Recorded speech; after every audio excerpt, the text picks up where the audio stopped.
Hello, arteiros. Hello, Fellipe Defall.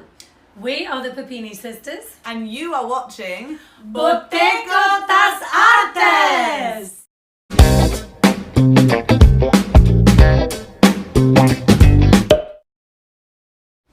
Boteco Artes. You're our favorite, don't you know? The Puppini Sisters sing this for you. We want to tell you you're amazing. Could it be, tell me, could it be that we love you so? Could it be, tell me, could it be that we love you so? Could it be, tell me, could it be that we love you so? Gente, olha que luxo! Hoje a gente tem mais uma entrevista internacional aqui no canal Boteco das Artes e é com essas cantoras que eu amo há uns 7 anos já, The Puppini Sisters.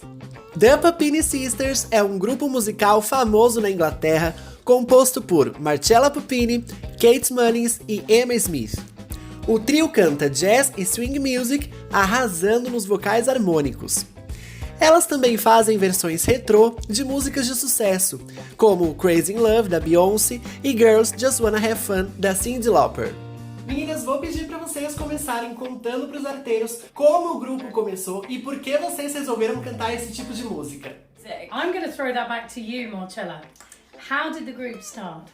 Well, it was a long winter in 2004. I just finished studying jazz at Trinity Laban. It's a music college in London where Kate was also studying. Kate and I were the tenors in the jazz band, in the jazz choir, because the men they all had soprano-ish voices. Or they just weren't any men, I don't know, but we were the tenors. Yeah, we were the most manly. And we were told by our group leader that we had the best blend. Do you remember? That's true. And when I left college, I really missed singing in the choir. It was one of the things that I'd enjoyed the most, and having been obsessed with groups like Manhattan Transfer when I was a teenager, I decided that it was time that I started my own group that didn't involve forcing my brother and sister singing with me. So I called up Kate. You did. And she and I put together with somebody else that wasn't Emma at that point, because Emma at that point was in school. 4 years old. Sorry. She was learning the ABC. We started this, actually no, I need to go back because the inspiration of exactly the style of music came from a movie called The Triplets with Belleville.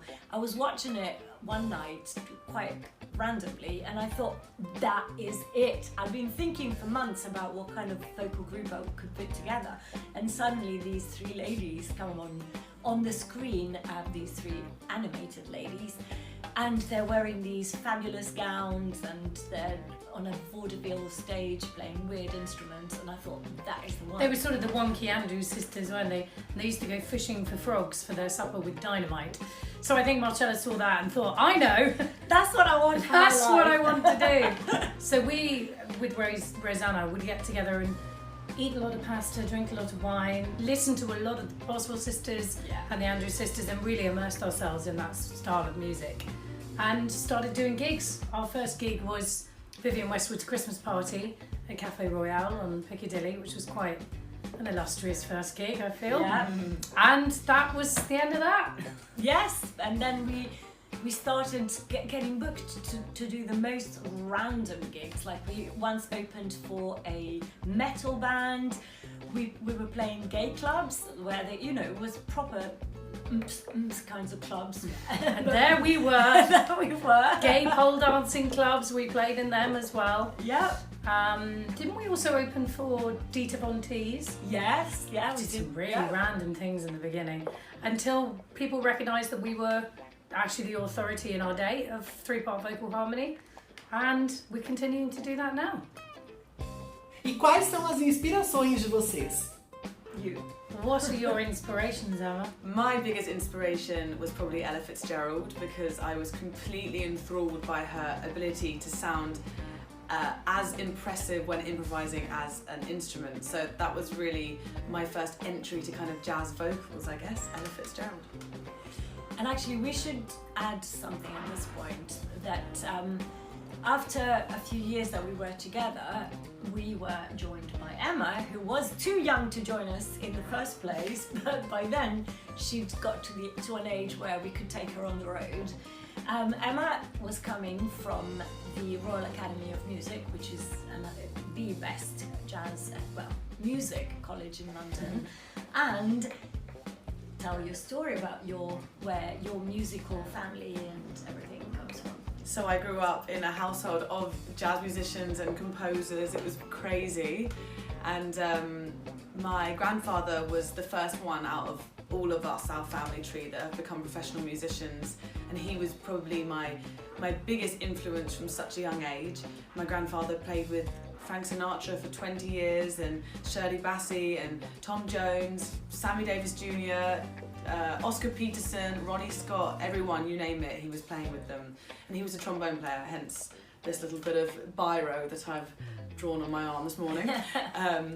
My grandfather really was teaching me from such a young age about vocal phrasing and how to sing like a trombone, which is exactly how Frank Sinatra learned from playing with Tommy Dorsey. So that was really where I got my breath technique from, and that entered me into a world of big band singing and vintage music. And that's how I ended up in the Puppini Sisters. Sure did. My journey was completely different. I started playing the piano at the age of 5. My family was completely unmusical. The only 3 people in several generations of Puppinis are my sister and my brother and I. We're the only people who can sing or play anything. So my parents, when they realized that we could even hear music, because they couldn't, they got us taking singing piano lessons. And then at 12, I discovered opera. There was an opera on television, and it was La Traviata. And I could not believe that something like that could exist. To me, that was the biggest revelation of my life. And I decided there and then that I was going to be a singer. At that point, I was thinking I was going to be an opera singer. Because big stage, big costumes, massive diva personality, that it was a no-brainer. And then actually, weirdly, I had a completely different turn when I was a teenager. I studied Greek and Latin. I was going to be a classics professor. Then I went to London and studied fashion. So you could say I was confused. But musically, after opera, I discovered jazz. And I discovered jazz because there was a cover that Alison Moyet did of that old Devil Called Love, yeah. which was amazing. Yeah. And then somebody told me, somebody must have heard that I was playing that and said, oh, that old Billie Holiday song. Mm. And that's when I thought, oh, who is this Billie Holiday lady? Who is he? Who is this man? And I became completely obsessed with Billie Holiday, and then after that the Manhattan Transfer, which opened the whole world of harmony that up until then I'd only ever associated with classical choirs, big opera choirs, and suddenly I'm hearing all these weird jazzy harmonies. It was amazing. And from there I listened to a ton of jazz, and then I got into hip-hop. These days I'm really, really, really into hip-hop as well as opera and jazz. Hip-opera. Hip-opera, yes. It's a thing. So who would you say your inspiration has been? I would say it's a toss-up between Billie Holiday and Kate Bush. Fabulous. What a toss-up. Billy Bush. I feel that with early years, I suppose I was exposed a little bit to swing music and things like that. But really it was only when I went to music college that I started to study jazz, that I started listening to jazz. And then Marcella starting this group, that was really my sort of inroad to swing music. Before that I was listening to heavy metal music, which again, big costumes, big stage, Yeah. lots of makeup. I mean, it was only a small switch, opera, heavy metal, and in the middle, 3-part vocal harmony, the Puppini Sisters. But I'd say one of my principal inspirations has been Marcella Puppini, because she put this whole thing together, and that's why we're here, really. Aww. Well, you can pay me later. Bom, e vocês já fizeram algumas colaborações, né, alguns featurings com algumas pessoas super legais, como por exemplo Michael Bublé, que eu adoro também. Eu queria saber, tem alguém com quem vocês ainda sonham em fazer uma colaboração? So, we have done a few collaborations in our career. One of the most notable was with the wonderful Michael Bublé. Who else have we collaborated with? We're about to there's collaborate. a couple that are coming up this Christmas that we can't reveal yet. Not yet. And we did collaborate with Seal on his Seal, last album as well. Very true. Yeah, who else? I'm sure we've done Cyndi it. Lauper. We went can't on tell you tour. about the one at Christmas. We can't. The one at Christmas is the most exciting, though. Watch this space. My dream collaboration would have been with Bruce Forsyth. Oh, Amazing. I just love him. yeah. He was a good friend of my granddad's actually, but I just thought he'd have been perfect for us to come on and do a little shufflable change, a little tap dance. That is true, actually. That would be perfect. That would be my dream collaboration. That and Kendrick Lamar. Yes, yes. I would say either Kate Bush for a slightly... Thought you were going to repay me the favour there. Kate Mullins! We can't collaborate with you. You're already in the band. Kate Mullins. Carry on. Sorry. Either Kate Bush or Stormzy, actually. Stormzy. Woo! Yeah. Grind Puppini, that would be cool. Groupini. I've often said like Marilyn Manson. Sorry, I'm just imagining Stormzy, Bruce Forsyth. Marilyn Manson. What a show! That would be I mean, great. that would be the best show that anyone's ever seen. I mean, and of course there's Nick Cave and there's Tom Waits, who we love. But I don't know, maybe I think in my heart of hearts, I'd like to really collaborate with Van Morrison, because he was the voice of my childhood. My dad used to play him and we were like, oh, Van Morrison's really rubbish. And now I listen to his voice and I'm like, it feels like home. So I would, maybe Van. I had a dream. I was his daughter once. Oh, really? And I went on stage and performed with him. It's really weird. Wow. So maybe, anyway. Yeah, Van, Bruce, Maz. Stormzy. Eu tô só imaginando esse palco também, Emma. Bom, essa próxima pergunta é de uma arteira, da Alessandra Bergossi, e ela mandou o seguinte. Bom, o grupo é inspirado nas Entrevista Sisters, que ficou nativa até a década de 60. E o Puppini Sisters mesmo já tem um bom tempo de estrada. As pessoas sempre se encantam com o estilo burlesco, mas ele estava meio esquecido, e agora vemos que está em evidência novamente. A que vocês atribuem esse interesse atual das pessoas no burlesco, no retrô? Vintage has actually never ever gone away. Like, different decades are interested in different previous decades. So if you think about, like, in the 90s, it was all about the 60s, and you had groups like Delight doing the proper psychedelic 60s, and the 70s were actually all about redoing the 30s. So every decade has been playing around with previous decades, and it was only a matter of time until that sound and inspiration came back. And in fact, when we first started, there wasn't really that much of that, especially in fashion. We'd just come out of a big sort of 60s minimalist thing, and the early noughties were very minimalist. So suddenly you would see these ladies no longer straightening their hair to smithereens and instead just going for an entirely different look, and it was so fresh, and it was very much in the underground when we started, but it was a terrible word to use, but it was in the zeitgeist, really. It was something that was bubbling under, and we arrived we contributed to its resurgence at exactly the right time. Yeah, because there wasn't really anything musically going on No. at that time, even with the resurgence of the fashion and the trend for vintage. There wasn't really that much in the pop world that was following that, and that's what I think we brought.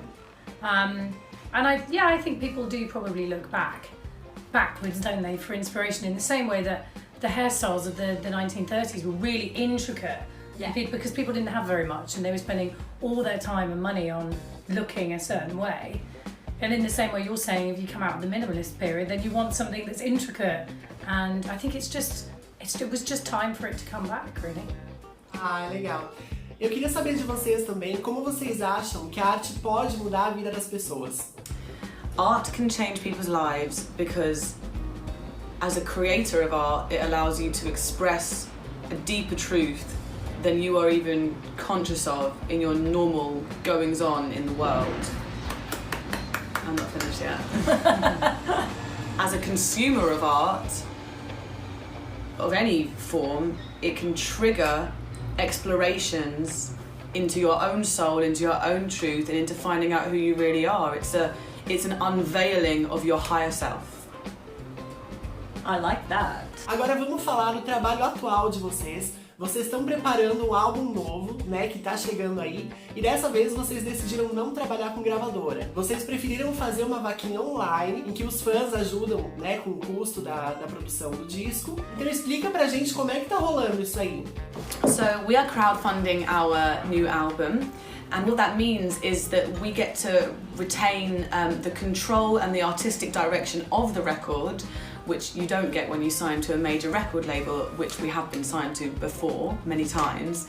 This is a really empowering way for us to collaborate with our fans to actually create a product, and all that really happens is an exchange of the fans pre-ordering the record so that we can actually afford to make it. Now, for fans of ours that are more diehard and more inner circle, there's many other things that they can pledge, they can collaborate with us on, so people can purchase like singograms or have lessons with us, come and visit our homes and have dinner with us. This is what's on the table here, so the fans get an amazing once-off experience and we get to make the record without having to sign away our rights. But also in terms of making a product that people actually want. Mm-hmm. So we're getting the crowd and our fans involved from the beginning. So we've asked them for song suggestions or to pick from a list of songs that we've thought about, and they get involved in a much sort of wider range than they would have done had it just been thrown onto their shelves. Yeah, and it's sort of a kind of excitement that it feeds upon itself. We feed off our fans' excitement and they feed on ours. It's beautiful. I mean, I've never been so excited about an album in my life. Yeah, it's true. It's really true. E as meninas me garantiram que o prêmio chega também pra quem tá aqui no Brasil. Bom, meninas, aproveitando, aqui no canal a gente tem o hashtag Fica Dica, que é um quadro em que a gente traz sempre dicas de filme, de livro, de qualquer forma de arte. Então, por favor, deixem o hashtag Fica Dica de vocês. So a hot tip for me is before I turn my phone on in the morning, before I get out of bed, before I do anything, I have a notebook by the side of my bed. I open it up, there's a pen there, and I write for 3 pages. It's a very popular technique in the creative world. It's called The Artist's Way. It's a fantastic book that goes with the whole method. But for me, that's the thing that I really took from this method, which was just a free write. Some days it's nonsense, some days it's deep and like lyrics, some days it's stupid like to-do lists of what I need to do that day, but I just let my unconscious mind unravel onto the page before I start. Life hack. My Fica Dica is, and I'm sure you will know about them already, but it's Die Antwoord, the South African art collective stroke hip-hop stroke dance music duo that have just they've been conquering the world with their incredible mixture of music and really quite innovative performance art. They are, I don't know, I just think that they're absolute pioneers and they can afford to turn down collaborations with Lady Gaga. They're just that fabulous. My tip would be for any of you who are really interested in food and cooking and all wonderful things around that, head to the New York Times' Instagram page because they have an amazing display of wonderful, tantalizing, gorgeous food photography, and I think it's just pure art. It's not just about the food, it jumps out on you the plate, and I just say, do it, watch it, follow it. What do you do with Instagram? Follow it. Meninas, muito obrigado pela entrevista. Espero que vocês voltem sempre aqui no canal para falar com os arteiros. E, por favor, finalizem o vídeo de vocês. If you like what you've seen today, give us your like or subscribe or comment in the box below. And if you would like to see more of the Puppini Sisters, you can find us as the Puppini Sisters on YouTube, or the Puppini Sisters on Instagram or Twitter or Facebook. And our website is www.thepuppinisisters.com. Un beo! And we'll see you in the next video. Bye-bye.